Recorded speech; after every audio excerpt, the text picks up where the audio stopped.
want to know about your first paranormal experience. A lot of things happened in my life that are paranormal, but at 4 years old, this is one that I distinctly remember because it came back to haunt me later. So, me and my older brother and sister were playing in our living room / dining room area, and out of my peripheral, I see somebody peeking over the corner, and then they jolt back, but the silhouette of that person was so familiar, so I just let it go. 14 years later, it came back. My father had just died, and a couple months later, our childhood home had burned down. We weren't living in there. We had moved to like fucking 40 other different states and shit. So I fall into a super deep drug to sleep because I just didn't want to live anymore. And I basically fucking time traveled. And I went back into my old childhood home, remembered everything distinctly. I can smell everything. I literally time traveled. This is literal time travel. And I hear these kids playing, and I look over the corner, something like this. And the reason why I did that was because I seen my childhood self. I was my own shadow person. I made myself. All right, here we go.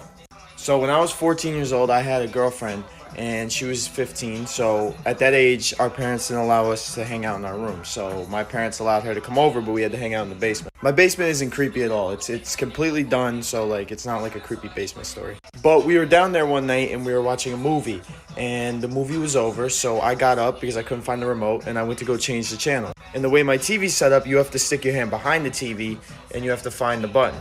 And as I did that, I turned around and looked at her, and right above the couch is the bathroom in the background. And when I looked into the bathroom, I saw somebody staring back at me. I was terrified. I didn't say anything, but I told her, let's go upstairs. It took me about a week to tell her what I saw, but when I told her, she asked what it looked like. And I told her exactly what it looked like, and she brought up a picture, and it was the exact same person I saw. She told me her brother committed suicide a few years back. So when I was like 5 years old, my dad was out of town, and my mom wanted me to sleep in the bed with her so that she could like lock the bedroom door and we could all be together because, you know, she was nervous being in the house without my dad at night. And in the middle of the night, I woke up and turned over and I saw this lady like laying in between me and my mom, and she was like looking at me and she was smiling, and I was just like, okay. Like I didn't feel weird about it. So I went back to sleep, and in the morning, I asked my mom, I was like, hey, Mommy, who was that lady sleeping in bed with us last night? And my mother, of course, was like, excuse me? And I was like, yeah, there was a lady in bed with us last night. Who was she? And I started describing her, and oh shit, I'm running out of time, like for part 2. So when I was really young, I think like 8 or something, I was on the computer, and next to the computer it went into this hallway that would turn like this. So there was a room right here, and right when it turned, there was another room, but I can't see that because it turned. So I'm on the computer, and then I see something white on my peripheral, but I don't pay attention to it until I get that feeling that something's staring at me. And then I shift my eyes, and there's a whole ass fully white man, like an actual all white man, like almost like an angel, but I don't know. Tall white man just looking straight at me, walking really slowly into the other room. And the whole way he was walking, we're making eye contact until he went into this area that I couldn't see. And then that scared the shit out of me. And then we went to check, and there was obviously nobody there. So yeah, that's one of many. I used to work as a decorator at this really haunted wedding venue. Gorgeous, old, pretty brick building. It was over 100 years old. And my managers were always saying that it was haunted, but at the time I didn't believe in ghosts because I was stupid. I walk into the kitchen one day, and there is a broom leaning like diagonally up against the wall. And I see it stand up and fly across the kitchen and into the bar. I turn around to look at my manager, who was walking up the stairs, and I say, well, our friends are here today. And she just sighed and went, oh, great, because she knew exactly what I meant. I have believed in ghosts ever since, and I have had several other paranormal encounters since then.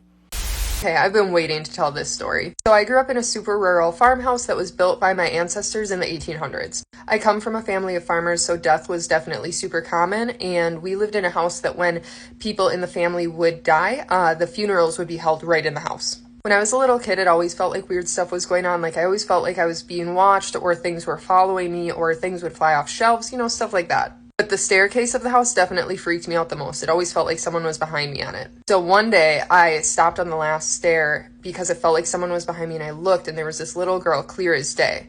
A couple months later, my grandpa passed away and we were cleaning out pictures from his house, and I see the little girl.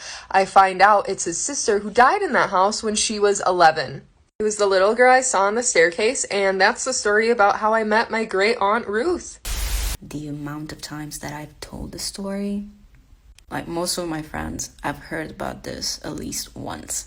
So I'm brushing my teeth in the bathroom, of course, and my mom is there with me, and she was talking to me. I don't remember about what, and I'm trying to answer while I brush my teeth, and at some point she gets out of the bathroom, and I'm still brushing my teeth, washing my face, doing skincare, and at some point I see her coming back. She passes behind me towards the washing machine, and I keep talking to her, and when I realize that she's not answering, I look at the washing machine and she's not there.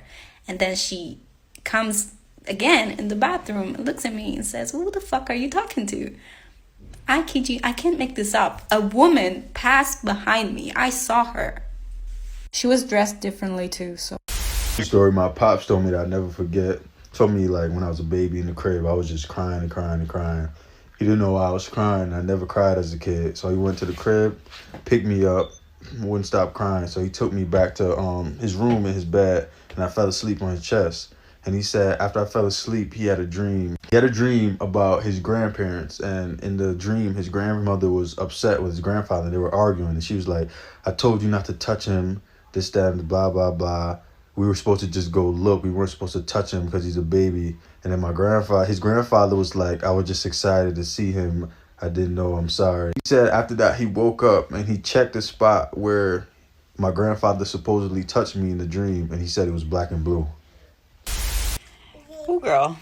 Excuse my stuff in the background. I'm doing laundry, so don't judge me. So when I was like 17 years old, I had watched the movie White Noise. It's basically about a guy who loses his wife and contacts her via EVP. What EVP is it's where you basically record spirits, ghosts, whatever, speaking to you through like recordings. So of course my curious ass takes a video recorder and goes to the cemetery and spoke to spirits. One in particular will always stick with me. It was a little girl who was buried with her grandma, and we knew this because the tree next to her tombstone said both of their names. So we asked the little girl what it was like to be on the other side, and clear as day we could hear her say, "It's not that bad." And then shortly after the little girl answers, you can hear a smoker's type of old lady voice telling her to stop talking to us, like for part 2. I was out drinking with my friends. I have a bunch of these. I was out drinking with my friends, and I got really drunk. And I went to the bathroom, and all of a sudden I hear somebody say, I swear to God, somebody say, "Tell so-and-so," I'm not going to say his name, "he's not putting enough coconut milk in the recipe I gave him." And I was like, I have to be drunk as shit. I went up to my friend and I said, "I know this is going to sound crazy, but an old woman said you're not putting enough coconut milk in a recipe." And he started bawling because his grandma had recently passed away. To make him feel better, he did an old recipe and it didn't taste like hers, and he couldn't figure out why, and it was the coconut milk. Holy crap. I'm 14. It's December. It's dark as fuck outside. My brother's telling me, "Hey, mom is calling you and asking for you in the chicken coop. She's looking for you." And I'm thinking, okay. So I go outside and it's dark. I'm scared of the dark, but my mom's out there, so I should be safe. The chicken coop is pitch black, and I open the gate and I go, "Mom?" And she goes, "I'm in here." And as I take one step in, my brother at the house opens the back door and screams, "Ariana, it turns out mom's in the living room. She's right here right now. She's asking for you." And I have my hand on the gate and I look at my brother, and then I look into the darkness that is the chicken coop. If my mom's in the living room, who the fuck just called me in that darkness? Who was in there? It sounded just like my mom. I ran so fast.